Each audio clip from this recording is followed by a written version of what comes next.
बातमी वसई विरारमधून आहे। वसई विरार महानगरपालिका निवडणुकीच्या प्रचाराची धामधूम सुरू असतानाच बहुजन विकास आघाडीला मोठा धक्का बसलेला आहे।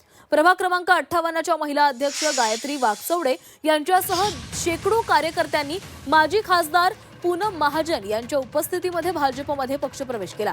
प्रभाग क्रमांक 11 मधून तिकीट कापल्यामुळे नाराज होऊन बंडाची भूमिका त्यांनी घेतलेली आहे। तर प्रभाग क्रमांक 11 मधून बहुजन विकास आघाडीच्या उमेदवारांना हरवण्याची तयारी दाखवून भाजपचा प्रचार करणार असल्याचे यावेळी त्यांनी म्हटलेलं आहे।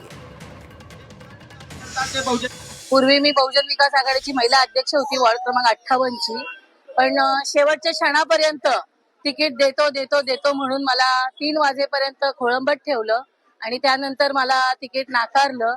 त्यामुळे मी आज भाजपमध्ये प्रवेश केलेला आहे। आज 17 वर्षापासून मी बहुजन विकास आघाडीमध्ये तन मन धन हे सर्व खर्च करून इतकं कार्य केलेलं आहे। माझे सासरे या पक्षामध्ये होते, माझा नवरा या पक्षामध्ये होता, माझी मुलं या पक्षामध्ये आता कार्यरत आहेत।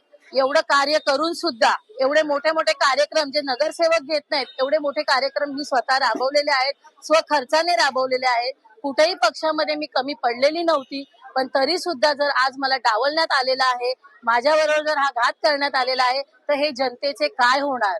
त्यामुळे मी आज हा पक्ष सोडून मी भाजपामध्ये प्रवेश केलेला आहे।